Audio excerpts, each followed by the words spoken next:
You're watching KPVM News 25 with Deanna O'Donnell. News 25. Local coverage you can count on.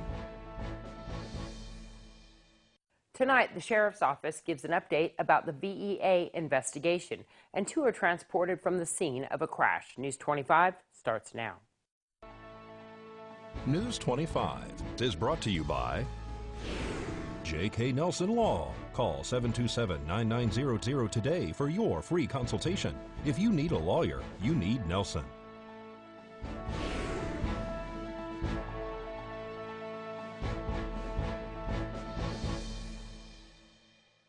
Law enforcement continues their investigation into Valley Electric. It's Tuesday, May 14th. I'm Deanna O'Donnell.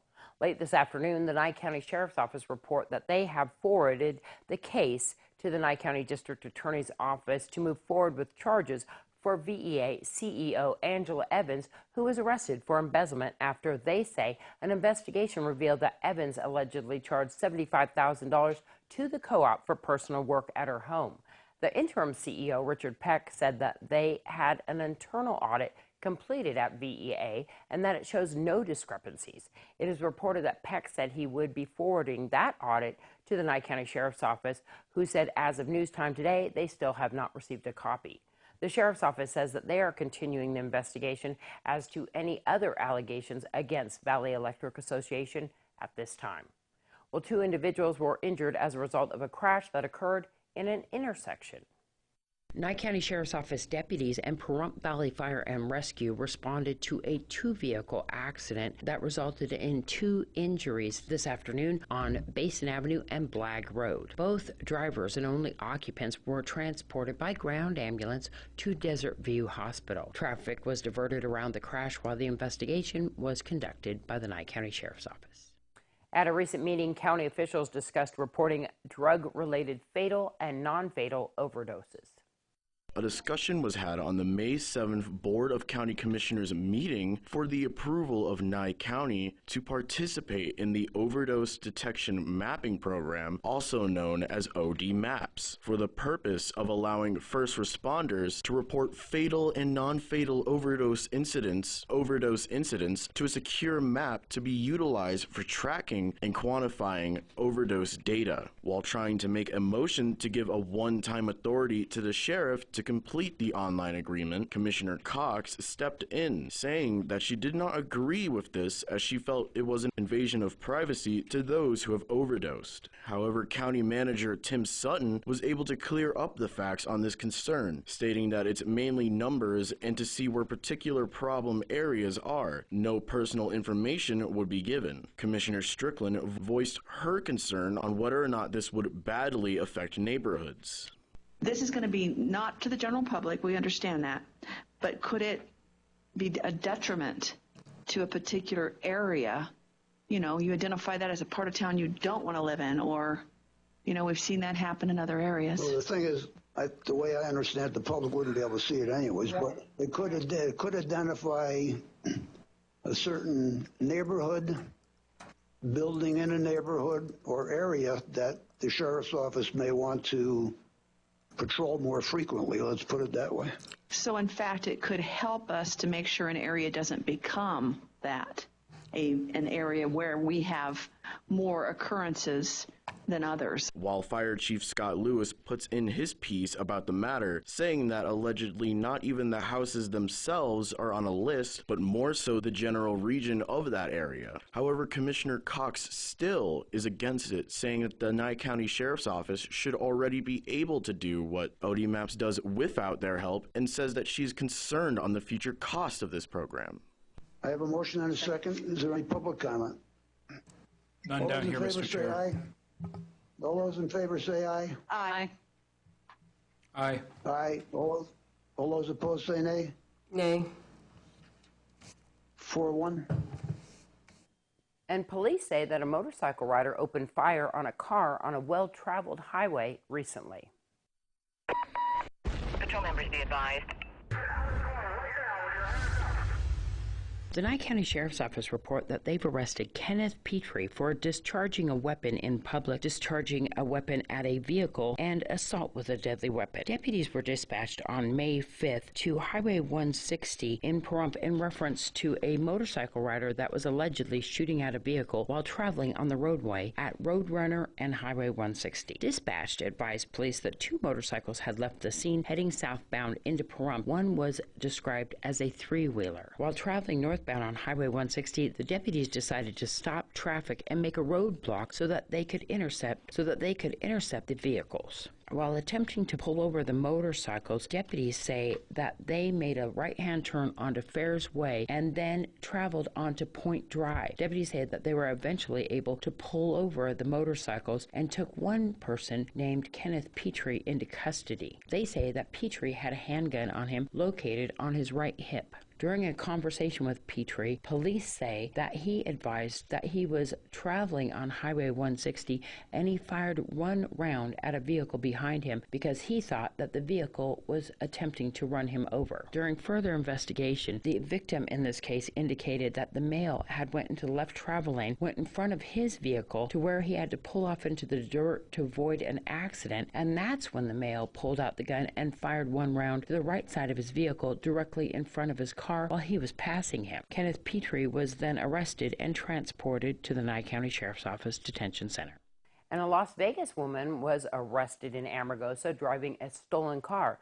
Police say that she admitted that she was just recently released from a mental health facility.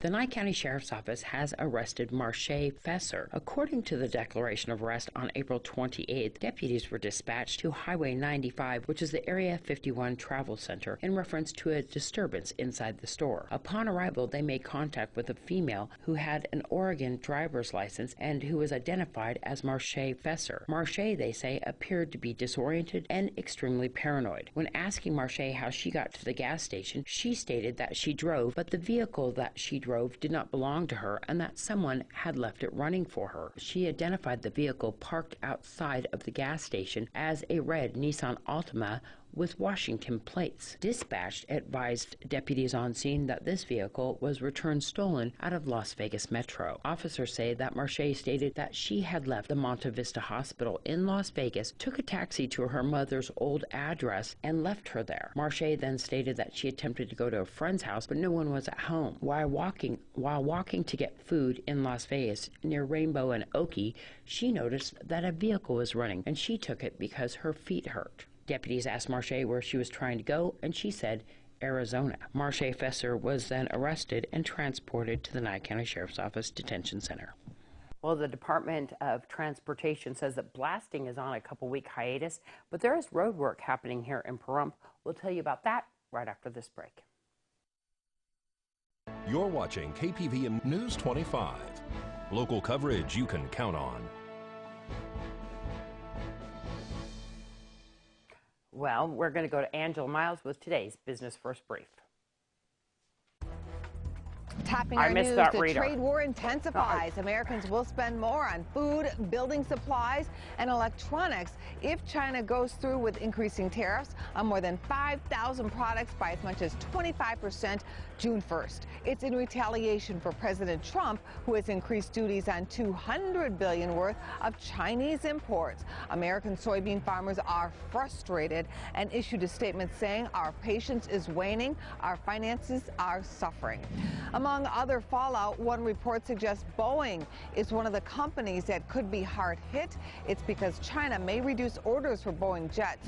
In Washington, some Democrats may go it alone on improving America's roads and bridges.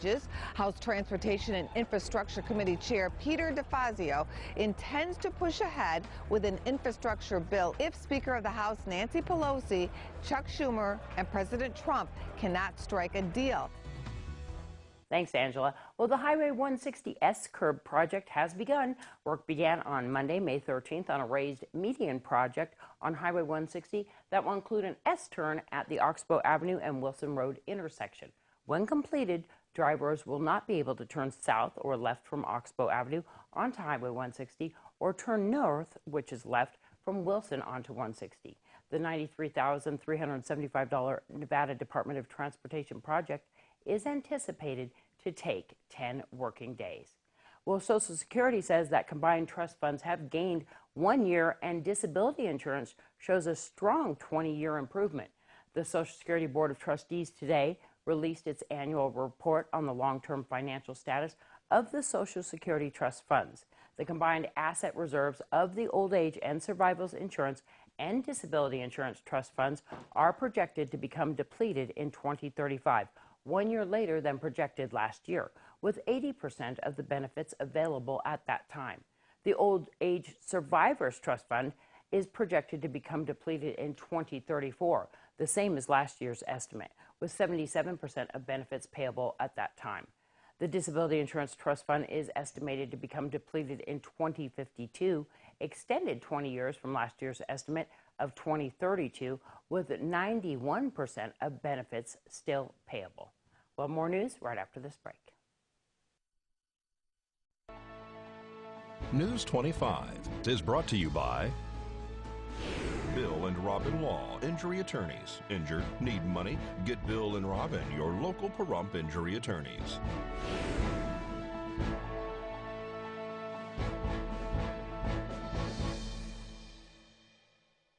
Well, a fundraiser at the Pahrump Nugget brought in some big money for a family who is struggling following a tragic crash.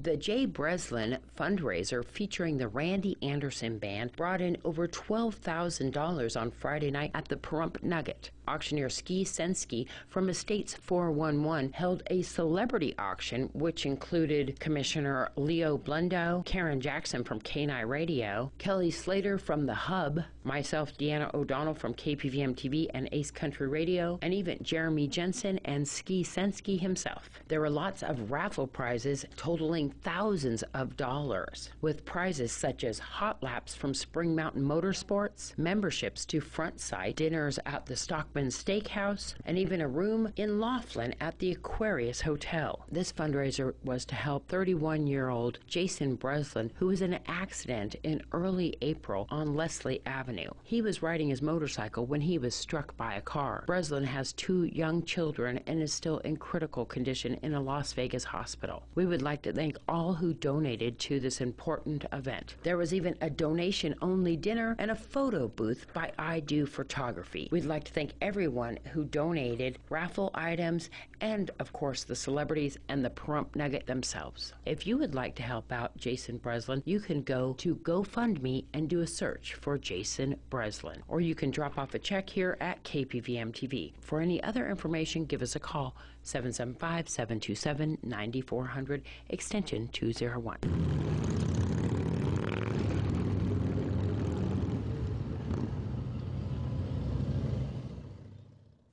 And the Valley Conference Center was once again the location for the Great Basin College graduation held over the weekend. Great Basin College held their second graduation ceremony here in Pahrump. They awarded 62 certificates and degrees at the Valley Conference Center Saturday afternoon. Awards included 42 associate's degrees, 8 bachelor degrees, and 10 certificates. 2 alternative route to licensure education graduates are also among those who were recognized at the commencement ceremony. Speaking at the event was officials from the Great Basin College administration. Alan Parker from the Nye County Regional Economic Development Authority. You know, it's said that as we go through life, we gain things and we lose things, but an education is something you have for a lifetime. So I would encourage all of you today to use your educations going forward to accomplish your personal and professional objectives, but also to serve others and to serve the communities in which you live. Stacy Smith from Nye Communities Coalition. All right, I was so pleased to be selected to be your speaker today, so that I get to tell you first and foremost how proud I am of all of you and all that you've accomplished. I was especially pleased when Diane Rackman told me that the subject was going to be service and giving back and volunteerism. And I'm even more pleased as I look out, there's even more faces today than I realized. I knew a few of you that were graduating, but it's so nice to see some faces that I haven't seen in a while. and handing out the diplomas was Nye County Manager Tim Sutton. Great Basin College also hosted its Associate of Applied Science Nursing pinning at Mountain Falls last week. For more information and classes available at Great Basin College, you can give them a call or find them on the web at gbcnv.edu. Congratulations to all graduates.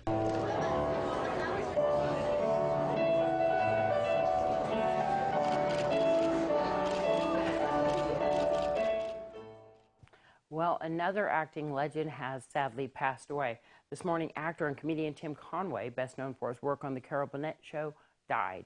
Conway was 85 years old. His publicist said that Conway had been battling a long-time illness prior to his death. You're watching KPVM News 25. Local coverage you can count on. Let's take a look outside. It's a little windy still. We're going to find out more when our weather report right after this break.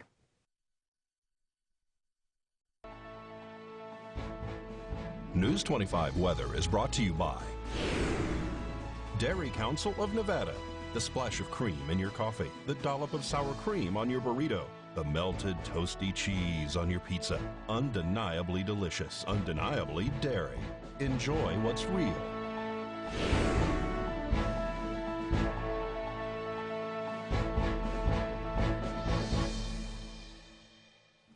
All right, let's look at today's temperatures in our surrounding areas. Las Vegas, high 93, low tonight of 68. Death Valley, 101, 75. Amargosa, high of 89, low of 64. Beatty, 85, 60. Goldfield, 76, 49. And Tonopah right there at 76, 50. Carson City, 73 with a low of 52 tonight. Fallon, 79, 53. And Fernley, high of 78, low of 52.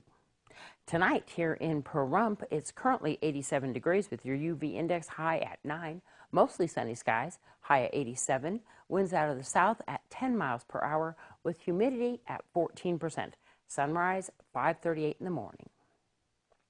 Partly cloudy skies tonight with your low of 64. Winds out of the south-southeast at 8 miles per hour with humidity at 28%. Sunset 7:42 tonight.